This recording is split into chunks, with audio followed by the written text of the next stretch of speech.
What is it that you do to maintain your body and because jujitsu is not, that's no joke. Like it's tough on ligaments, it's tough on the body. Like Yeah. how do you do your pre-workouts and stuff like that?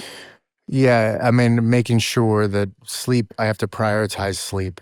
And it's really hard to do with kids, Yeah. especially young kids. And there's a lot of guilt involved for both parties if one is up and you're down, and Mhm. it's tough. But number one, trying to prioritize that. If I have to go to bed earlier, if I try to catch up when I'm out of town, whatever it is, I try to prioritize my sleep, nutrition. I don't eat as much as I used to. Mm. I used to always think that I had to eat every 2-3 hours and, get ahead of the fueling of things. And now I've gotten to the point where I just eat really good foods when I want to. Yeah. And I don't feel so, oh my gosh, I didn't get my protein in after my workout. I didn't get my shake in. And, I just like, well, it's okay. If I feel like eating this, I will. If I don't feel like eating it, I won't.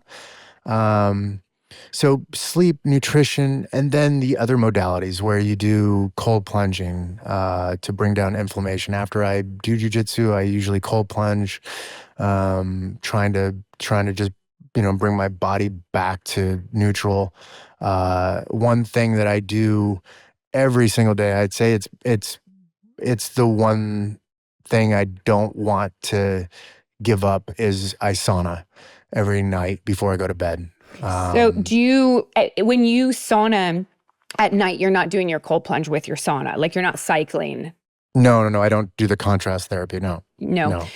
no. So are those your non-negotiables? Because they are for me. Like sauna, cold plunge for me are literally non-negotiables. They're such a huge part of my life. Yeah, sauna more than cold plunge for me. I mean, if somebody said pick one, it would be the sauna over the cold plunge. And I do the hot rocks, and I don't do the IR. I've done both, and I see the benefits for both, but I get more benefit from the hot rock, and that's just me. What is it about the sauna, like right before bed? Like, is it a scientific proof that you're leaning on? Yeah. I mean, I lean on Rhonda Patrick and Huberman, Yeah. Andrew Huberman. What they just had a podcast where they talked about the circadian rhythm and how your body starts to cool itself in preparation for sleep. And what sauna does for me, and what they were discussing, was that it kickstarts your body to cool itself even more. Because you've elevated the heat of your body, your internals are now trying to cool it, which puts it into a better state for falling asleep faster and staying asleep longer, and staying in your, that temperature. And then we have a bed that cools itself. Do you and have an heats 8 sleep? itself, and I do have an 8 sleep. So we had an 8 sleep and Yeah. we sent it back Oh. because it never fit our mattress. And they couldn't figure out why it didn't fit the mattress, because we have a standard king. And and we got the perfect fit one. I was so frustrated because it was the best sleep I've ever gotten in my entire life. And they took it back. We returned it. I was so disappointed because it still is the best sleep I've ever had in my life, because I slept so cold and I loved it, but it wouldn't fit the dang bed. Did you think about getting rid of the bed? It's a Haston's. Oh gosh. Oh my gosh. Look at you guys. Sleep is Man. really important to me. Yeah. So I Wow. Yeah, prioritize sleep too. Sleep is really important to me. You sleep a third of your life. And so my thinking has always been, be as comfortable as you can in your bed, make it exactly what you want, make the environment perfect, because you're going to spend so much time. Nobody has any problem going out and spending $70,000 on a car, like a nice one. But so an average person spends, let's say, $35,000 to $40,000 on a car, right? You're going to drive that car most of the time. Most people don't drive them for the rest of their life. They trade it in or they sell it and get a new model. Like a good bed made of now I feel like I'm a salesperson, but a good bed made of really good quality is going to last you potentially a lifetime. So, if you look at it that way.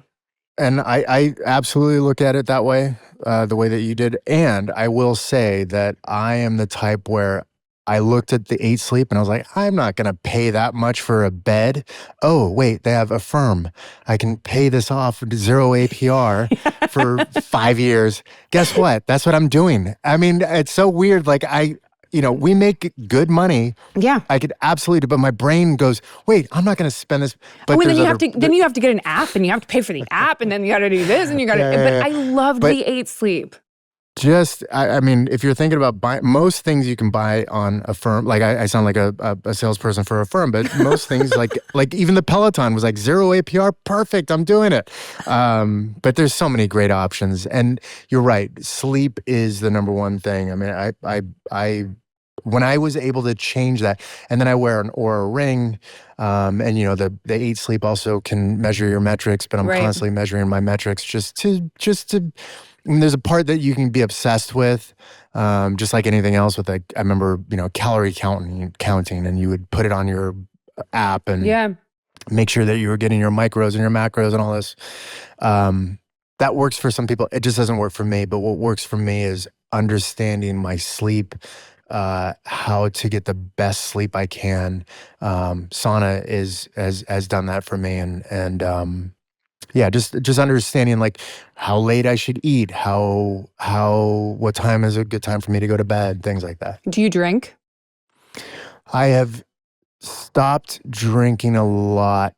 I don't drink as much as I used to. Yeah. I used to really enjoy a good scotch at night, a dram. My wife's family they're all Scottish, and so we always have good scotch around. And I really enjoyed the ritual of going before bed, reading a book, having a dram, whatever. I just like that. And then Andrew Huberman.